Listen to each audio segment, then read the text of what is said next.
Hi, Bloody Recapped here. Today we talk about horror thriller 2021 year, The Black Phone. Keep your eyes open and stay focused. The events of the picture unfold for us in 1978, United States of America, North Denver.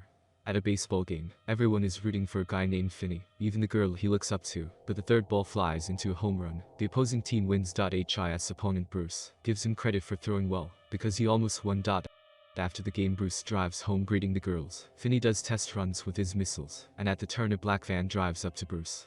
Finney is having dinner at home. His father, who works at the Rocky Flats nuclear facility, makes a remark to him that he is squelching, and his sister arrives and opens the baker's lid loudly, and his father freaks out, but she apologizes, and Finney and she scoff at him. On the way to school with Gwen, Finney notices a new announcement by Bruce, who he had a game with recently. They hear kids outside yelling fight, and head out with them. The two boys get into a fight, but one of the boys expertly takes out his opponent. The name of the guy who lost to Moose. He once beat Finn, but he says Moose didn't deserve it anyway. Robin became the strongest guy in school after Graber kidnapped Vance Pinball. But Finney asks her not to call her kidnapper that, because he believes that Graber hears everyone and kidnaps those who call his name, and the same black van appears behind them. At school in class, Finney gets a look at the girl from the match she likes. Her name is Donya, but she notices it and Finney looks away. The class ends. In the hallway the boys start following Finney. He hides in the bathroom, but they ask him to come out. When they insult him, Robin walks into the bathroom. He says hello to Finney, and tells him that Moose has fucking sharp teeth. He broke his knuckles immediately.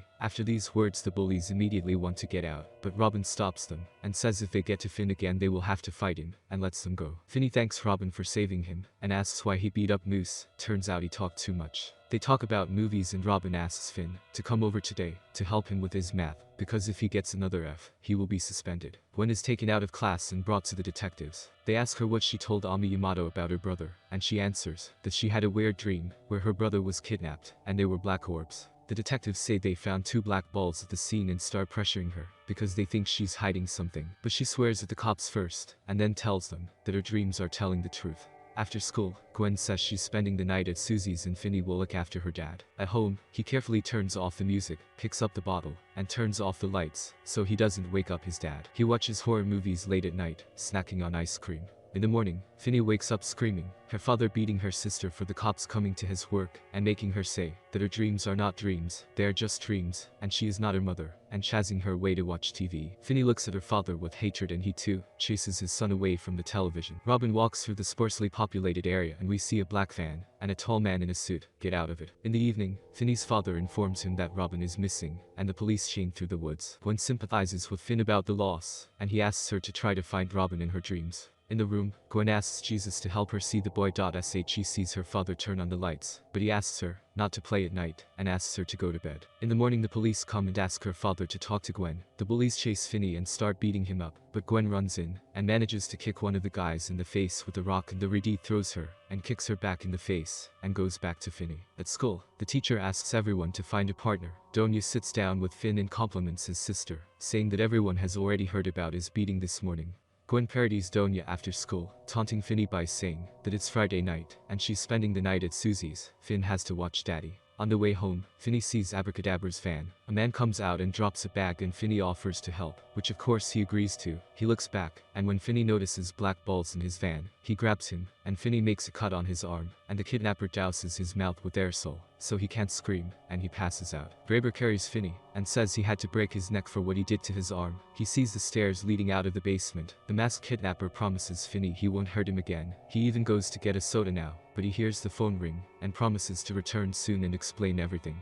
Finn, with a stained rocket, tries to open the door, and then finds the bathroom, but suddenly a black phone starts ringing. Finney picks it up, but there is no one on the other side, and he sees a broken wire. The father calls Gwen, and tells her that Finney hasn't come home. The police are outside their house interviewing the father, and Gwen is already at home praying. Finney hears the phone ring. He picks it up again, and Graber says in the back that the phone hasn't worked since he was a kid, but this time his mask has changed to a smile. He says he has some business upstairs. Finney asks if the police have found you, but Graber says no, but Finney says he will scream, and someone will hear him, and the kidnapper maliciously says he put noise insulation in this room himself. No one can hear him behind a closed door. Finney threatens to cut his face if he hurts him, and Graber laughs and points to his mask and says, "Is that his face?" He tells them that his phone rang too, but no one answered it and closes the door. Finney starts screaming, but soon notices the window and tries to climb it. He soon begins to depress himself that he won't make it, because if he could, Robin would have made it 100%. The phone rings again, but there is no answer when he picks it up, but this time Finney hears a static. He goes to sleep, but he feels the phone breathing and asks him to stop, and Graber asks him to stop what? Finney asks for food, but he says he can't bring it yet. Finn asks why he came then. He gets tears in his eyes and says he just wanted to look at him. While Finn is sleeping, the phone rings again. He hears static and asks for help, and the voice on the phone says, "Finney, skip it." He huddles in the corner in shock, and the phone rings again. He hangs up and walks away from it, but the phone rings again.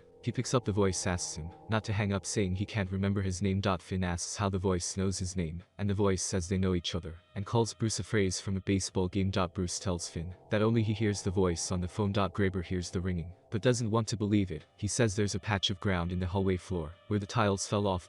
He asks him to dig through to the foundation. He tried, but failed to get out to that side. Finn asks if he has time, and Bruce hangs up on him. We are shown footage of Bruce's childhood when he was playing carefree baseball, but later we are shown a man in a top hat kidnaps Bruce and also sprays his mouth with spray. He retrieves the black balls found at the scene, and then Finn, who screams and can't get out of the room. This turns out to be Gwen's dream. She leaves the house at night and starts looking for doors, and Finn finds a broken tile and starts digging a hole, flushing all the earth down the toilet. He covers the hole and leaves the trap for Graber to go to bed. The school hall reports the loss of Finn, and while he is gazing at his phone, Graber walks into the room and brings him breakfast. Finn doesn't believe him and asks what he put in it. Graber says salt and pepper. Why would he put anything in it if he's already here, and leaves? But Finn sees that he hasn't locked the door, but when he opens it, there's a call. Finn decides to pick up the phone. The voice says, "Don't go upstairs, it's a trap." Finn asks if it's Bruce, but the voice answers that he doesn't know any Bruce, and a dead man appears next to Finn. This boy Bill, who was delivering newspapers. He tells Finn that upstairs, Graber is waiting for him, and if he comes up, he will beat him with a belt until he passes out and hangs up on him. But Finney decides to go up anyway. But before he gets to the end, we are shown Graber waiting for him with the belt, but Finn goes back to breakfast. Gwen gets sent to the nurse's office. Finn's phone rings again. A voice asks him not to be called Billy, and the bottle falls from unseen forces. He says he ripped the wire from the gap between the wall and the floor. Finn asks what he should do with it, and the bottle goes up and points to the window. Gwen falls asleep at the nurse's and sees Billy, the newspaper delivery guy, who is also kidnapped by a black van, and we see Graber with black balloons outside the house. Waking up, Gwen escapes, and Finney gets a wire and tries to hook it to the bars of the window, but it's too noisy. He figures out to run the wire through a rolled up carpet, and it works. He tries to climb, but all attempts are for nothing. He figures out to make a foot loop and climbs higher, but when he sticks his hand open the window latch, but the bars come off, and he falls down with it. Gwen goes to her father and trying to tell him about the dreams. He begins to tell him that her mother also had dreams, but went crazy and committed suicide. But the girl manages to convince her father to look for the dream house where Finn is imprisoned. The police come to the man's house, where he tells them Graber's theory and what neighborhood they live in, but they do not want to listen to him and ask if they see the boy or anything strange to call them. The cop on his way out asks Max to clean up before his brother returns, and Max sees the tracks on the table, which probably caused the police not to listen to him. Graber goes to Finn and asks his name, but he calls himself Taylor. Graber throws his breakfast on the floor and throws Finn a newspaper with an article about him going missing, and Graber angrily says that he almost loved him and lets him go, calling him Finney. This time he doesn't close the door again. He goes to the door, but the phone rings again. There's nobody on the other side. Graber waits so long with the belt upstairs that he even falls asleep. Finn collects food in a plate and goes to bed. At night he wakes up to the sound of dripping and turns on his flashlight, looking at the moldy walls, but in the corner is a hovering boy with a slit throat. He points to Finn's phone. There the boy says he has little time. Graber has not slept long. His brother will find out soon. Finn asks why he hasn't killed him. The voice answers that Finn doesn't play the game, the bad boy, until he starts playing. Graber won't move on to the next stage. His favorite one. The boy says Graber is asleep, and there is a lock from his bicycle hanging on the door. The code is written on the wall. He repeats it to the boy, but the boy can't remember anything, only asks to do Finn try everything. Just very quietly Finn decides to go out. There is indeed Graber sleeping. He walks past him and tries to pick the code to the lock. While he sleeps behind him, Finn opens the door, and suddenly the dog starts barking at the door nearby. Graber realizes that he has escaped. He chases him in the van. He cuts him off and grabs him. Finn screams. The house lights come on, and Graber says if he says one more word he will gut him and strangle him with his own guts. The lights go out. Graber says good night to Finn and knocks him out with a powerful punch. Graber brings Finn down to the basement and is yelled at by his brother. What's all the noise? Graber replies, it's nothing, the dog barked or something, go to sleep Max. Gwen wakes up and angrily asks God why he doesn't give her clues, and for a second she doubts his existence. Finn wakes up as he wipes the blood off his face. The phone rings again. The school bully says this is the end of his life. This day has finally arrived.